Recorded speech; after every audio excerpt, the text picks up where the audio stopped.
का आतंक पूरे देश भर में फैला हुआ था। ऐसे में हिंदुस्तान का तो छोड़ो, पूरी दुनिया में किसी की हिम्मत नहीं थी कि वो मुगल साम्राज्य से टक्कर ले सके। तब मुगलों का हिंदुओं पर अत्याचार करने का सिलसिला कई ज्यादा बढ़ चुका था। मंदिर टूट रहे थे, मूर्तियां फूट रही थी, जबरन धर्म परिवर्तन हो रहा था, हिंदू लड़कियों का अपहरण करके उनका बलात्कार चल रहा था, गौ माता को हिंदुओं के मंदिर में काटा जा रहा था, लाखों करोड़ों हिंदुओं को काटकर मौत के घाट उतार दिया जाता था। तब ऐसे में एक व्यक्ति इन इस्लामी सल्तनतों को कुचलकर साक्षात महाकाल का अवतार लेकर खड़ा हुआ, जिनका नाम था छत्रपति शिवाजी राजे भोंसले, जिन्होंने लुप्त हो रही हिंदू सभ्यता को एक नई संजीवनी दी और इस हिंदुस्तान की धरती पर फिर से हिंदुओं का साम्राज्य खड़ा किया।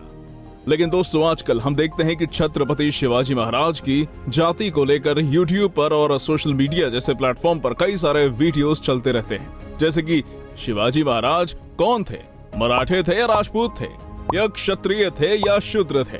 ना जाने ऐसी बहुत सारी वीडियोस को आप में से कुछ लोगों ने देखा भी होगा, लेकिन दोस्तों सच आपको किसी ने नहीं बताया। इसलिए वीडियो को पूरा देखना, क्योंकि छत्रपति शिवाजी महाराज का सच आपको कोई नहीं बताने वाला। फैक्ट नंबर 1, कुछ व्हाट्सएप यूनिवर्सिटी वाले बाजारू इतिहासकारों ने छत्रपति शिवाजी महाराज का संबंध सीधा राजस्थान से जोड़ दिया है।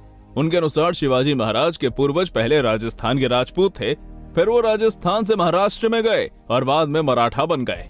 कुछ भी जानते हैं कितना सच है इन बातों में? छत्रपति शिवाजी महाराज को राजपूत घोषित करने के लिए उनका संबंध सीधा मेवाड़ से जोड़ दिया जाता है। उनके अनुसार मेवाड़ के राजा अजय सिंह और अजय सिंह के पुत्र सज्जन सिंह ईस्वी सन 1334 में दक्षिण भारत में आए और उन्हीं के वंश में आके छत्रपति शिवाजी महाराज का जन्म हुआ। इन लोगों ने छत्रपति शिवाजी महाराज की वंशावली मेवाड़ से जोड़कर कुछ इस तरह से बनाई है: सज्जन सिंह, दिलीप सिंह, सिंह जी, भोसा जी, देवराज, इंद्रसेन, शुभ कृष्ण, रूप सिंह, भूमिंद्र, धापजी, बरहट जी, संभाजी, बाबाजी राजे, मालोजी राजे, शाहजी राजे और छत्रपति शिवाजी महाराज तक। मतलब मेवाड़ के सज्जन सिंह से लेकर छत्रपति शिवाजी महाराज के परदादा बाबाजी राजे भोंसले तक। इन 199 सालों में इन लोगों ने 15 पीढ़ियों के नाम घुसा दिए हैं। मतलब आप समझ रहे हो, अगर हम इस मेवाड़ वंशावली के हिसाब से चलें तो यहाँ पर हर कोई राजा 14 साल की उम्र में नए बच्चे को जन्म दे रहा है और उसे राजा भी बना रहा है। ये कैसे संभव है भाई? क्योंकि सभी 15 के 15 राजा 14 साल की उम्र में ही बच्चे को जन्म दे रहे हैं। मतलब 1-2 साल भी आगे पीछे नहीं हो रहा। इससे यह वंशावली पूरी तरह से झूठी साबित होती है, क्योंकि छत्रपति शिवाजी महाराज का जन्म 19 फरवरी 1630 को हुआ और अब 2022 चल रहा है। मतलब अब 392 साल हो चुके हैं। इन 392 सालों में उनकी सिर्फ 13वीं पीढ़ी चल रही है, जो सतारा के उदयन राजे भोंसले तक है। तो मेवाड़ के सज्जन सिंह से लेकर बाबाजी राजे भोंसले तक 199 सालों में इन लोगों ने 15 पीढ़ियों के नाम कैसे घुसा दिए, ये सोचने वाली बात है। छत्रपति शिवाजी महाराज के परदादा बाबाजी राजे भोंसले तक ही हमें असली वंशावली देखने को मिलती है। उससे पहले की वंशावली का कोई भी समकालीन ऐतिहासिक प्रमाण उपलब्ध नहीं है।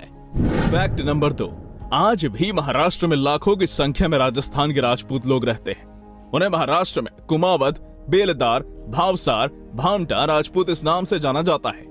वो लगभग 400 साल पहले मुगल बादशाह औरंगजेब की सेना के साथ में महाराष्ट्र के औरंगाबाद शहर में आए, जिस शहर का नाम हाल ही में बदलकर छत्रपति संभाजी नगर कर दिया गया। और यहाँ पर ध्यान देने वाली बात यह है कि इन राजपूतों को महाराष्ट्र में आए हुए 400 साल हो गए, लेकिन आज भी उनकी जाति राजपूत ही है और उन सभी की कुलदेवी आज भी राजस्थान में मौजूद है। उनका रहन सहन, खान पान, महिलाओं का साड़ी पहनने का तरीका और बाकी बहुत सी रीति रिवाज राजस्थानी है। तो आप सोच सकते हैं कि 400 सालों में ये लोग मराठा नहीं हुए, मराठों में घुल मिल नहीं पाए, मराठों के साथ वैवाहिक संबंध नहीं हुए, तो सिर्फ 200 सालों में छत्रपति शिवाजी महाराज के पूर्वज राजपूत से मराठा कैसे बन सकते हैं?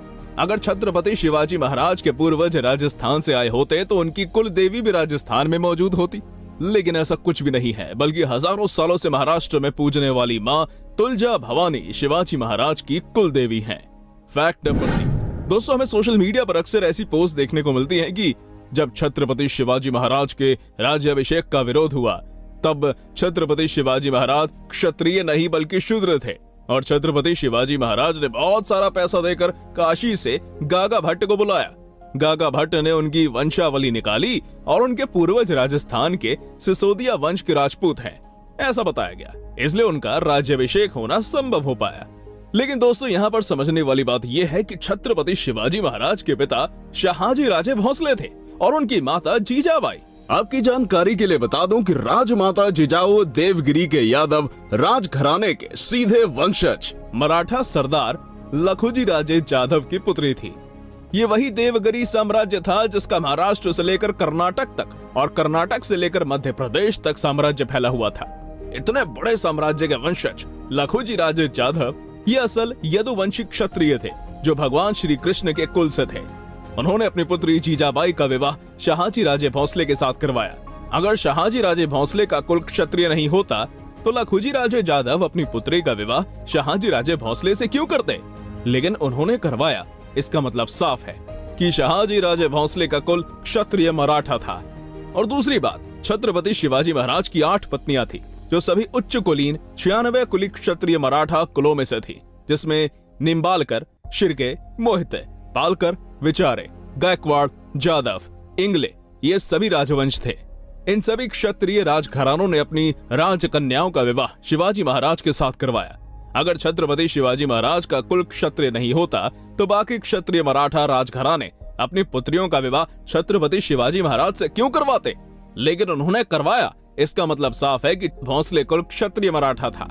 और कुछ लोग ये भी भ्रम फैलाते हैं महाराष्ट्र के ब्राह्मणों ने राज्याभिषेक का विरोध किया इसलिए काशी से गागा भट्ट को बुलाना पड़ा। लेकिन ये बहुत कम लोग जानते हैं गागा भट्ट मूल रूप से मराठी ब्राह्मण थे। वो दक्षिण काशी कहे जाने वाले महाराष्ट्र के पैठण शहर से थे। वो खुद के कर्तृत्व के जोर पर प्रख्यात पंडित बने और गागा भट्ट ये उपाधि धारण की और धर्मपीठ काशी में रहने लगे, इसलिए उन्हें काशी से बुलाना नहीं पड़ा। वो हमेशा महाराष्ट्र आते जाते रहते थे। उनका मूल गांव ही महाराष्ट्र का पैठण शहर है और आज भी उनके वंशज महाराष्ट्र के पैठण शहर में रहते हैं। फैक्ट नंबर 4, शिव भारत ग्रंथ। इस ग्रंथ को छत्रपति शिवाजी महाराज के आदेश पर उनके दरबार के कवि परमानंद जी ने लिखा था। शिव भारत ग्रंथ में ही हमें शिवाजी महाराज